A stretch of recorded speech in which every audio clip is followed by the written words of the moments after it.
most diver propulsion vehicles, human body is a very important element of the system. How human body behaves underwater determines the overall performance of the vehicle. Today we'll be talking about one of the key aspects of human biomechanics underwater, which is pitch stability. Good Monday, everybody. This is Marek Swoboda with Amphi-Americas. Today we'll be talking about very basic biomechanical properties of human body, specifically pitch stability. Let's start with some basics. Most of you probably think that human body floats. This is kind of true. We do float, but let's take a look at some numbers. So, a fluid, water.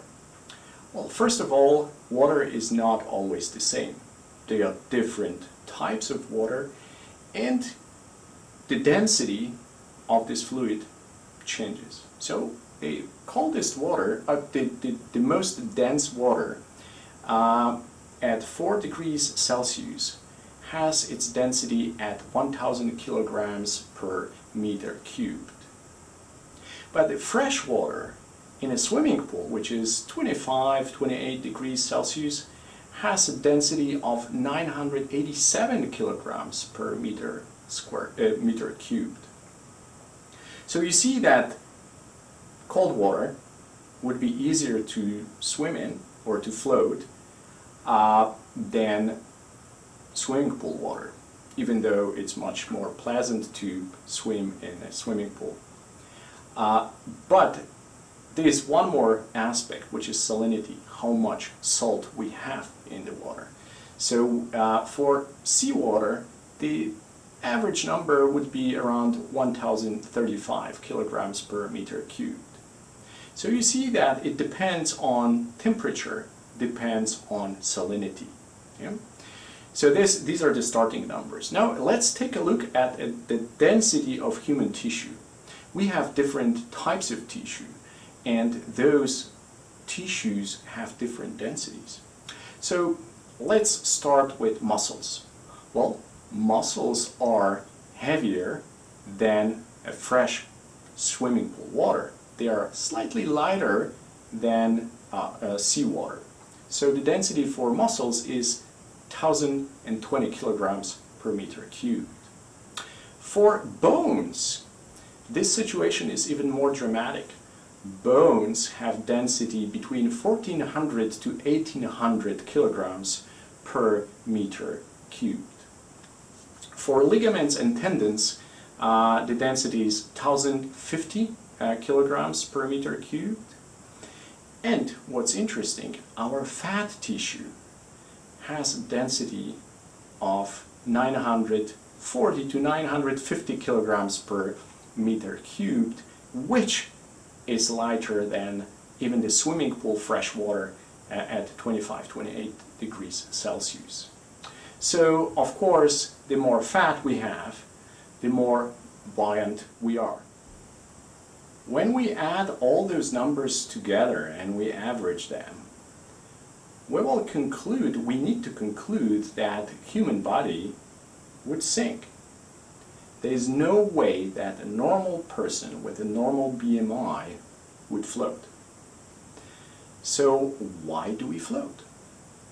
The answer is human lungs. Human lungs and the airways, they contain roughly between 4 to 5 liters of air, which translates into 4 to 5 kilograms of force, which pushes us up, or 9 to 11 pounds of force, which pushes us up. So without this air, we would definitely sink. Now the question is does everybody have enough of this air to float? And the answer is no. Some people cannot float even if they inhale fully. Yeah? So there's a small percentage of human population which will sink even with fully inhaled lungs. According to some studies, almost 100% of people will float with inhaled lungs, not all of, but almost 100%. When we exhale, right, we remove big part of this air. 99% of men will sink, and between 91 to 92% of women will sink too. So you see that the only component of human anatomy which keeps us afloat is the air, which is inside our lungs and the airways. The designers of any machine which is meant to move in a fluid have to consider and have to calculate the pitch of this machine. So if this is our bow and this is our stern, the pitch would be the angle which we create in this manner here, right?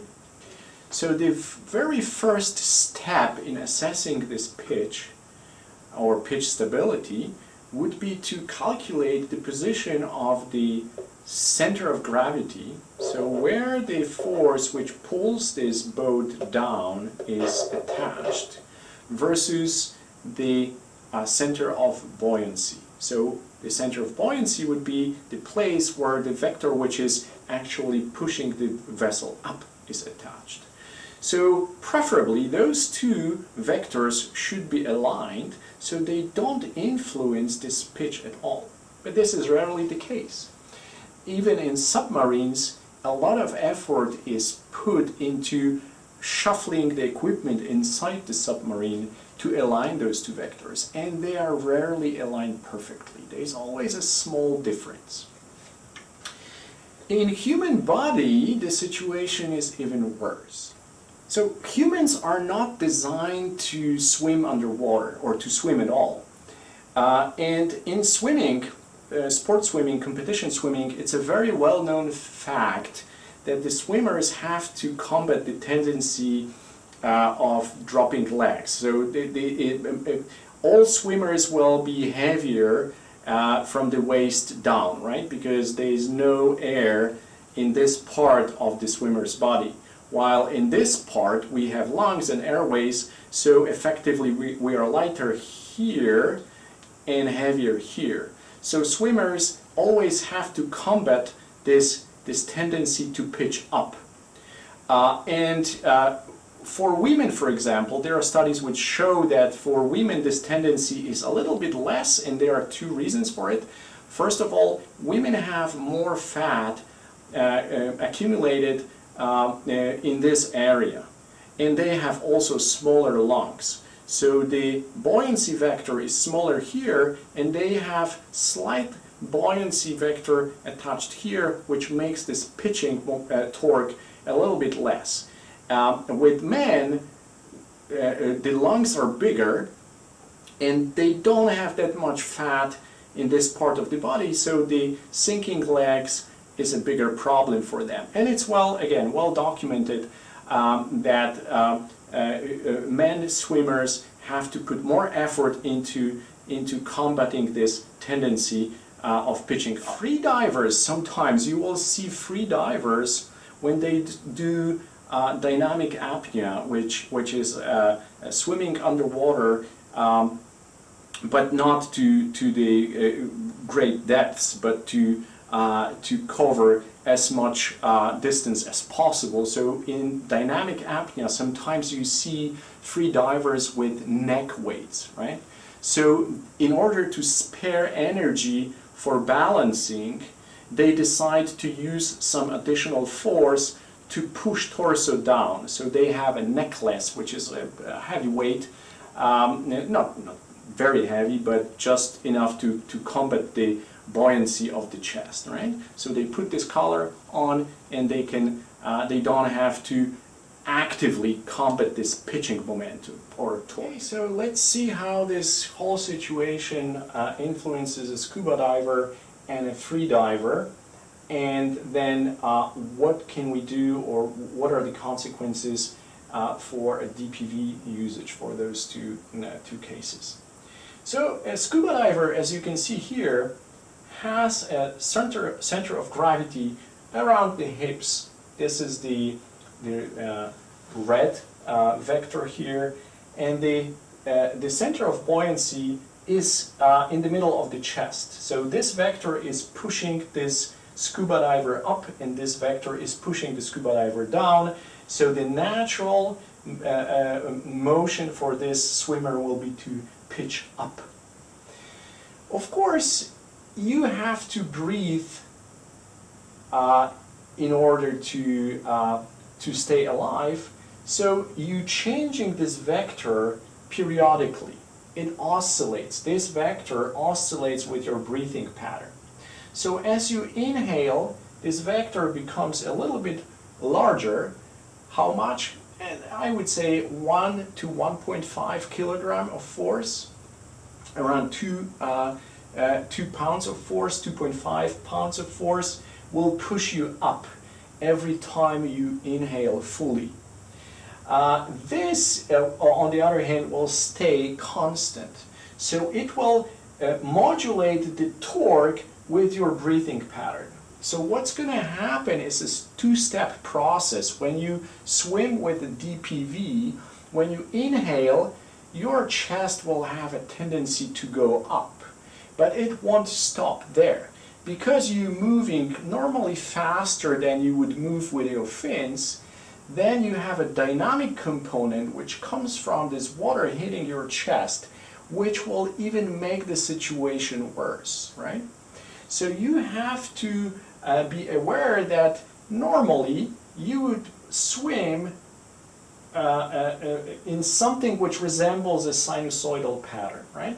So when you exhale, you will have a tendency to decrease your pitch, thus the dynamic component will be less, but when you inhale, you will be pitching more, and the dynamic component will exaggerate this motion a little bit more. So for scuba divers, you will have this pattern. Does it matter? Well, sometimes it does not, but sometimes for people who dive or scuba dive in closed spaces like rack or cave, or they are under some kind of structure, they have to be aware of the fact that the ceiling can be too close for this kind of motion, especially when they move very fast. So if you have this kind of situation, you have to do two things.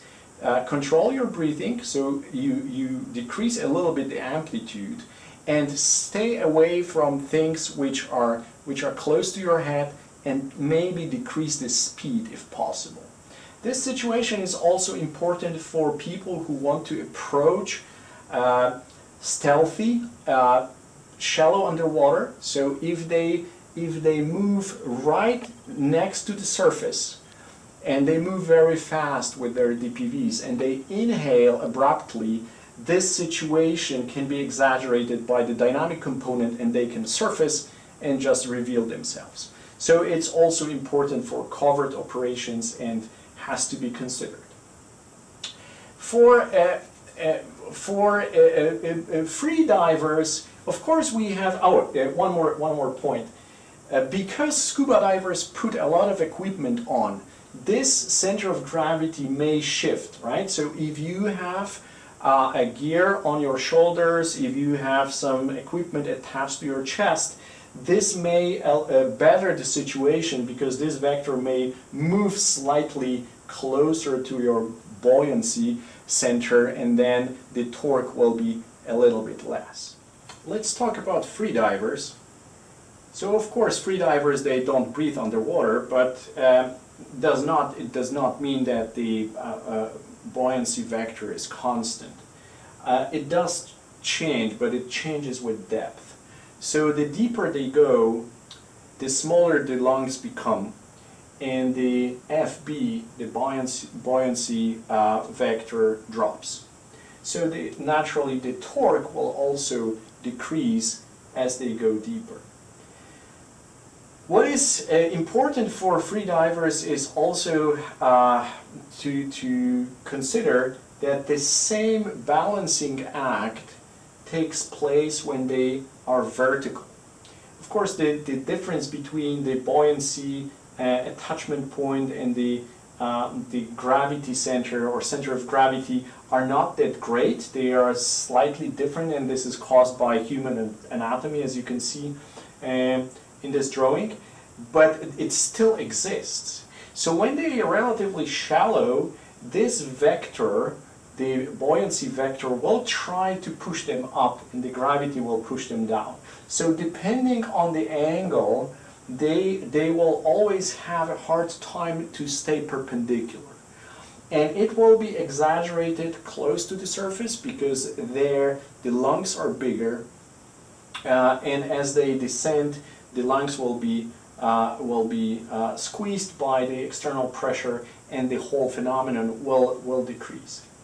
But close to the surface, again, free divers have on average a bigger tendency to have this torque because of two things. First of all, they do something which is called lung packing. So they inhale as much air as possible before they dive. So the initial volume of the lungs is much greater than for scuba divers. And of course, they train in such a way that they increase the vital capacity of their lungs.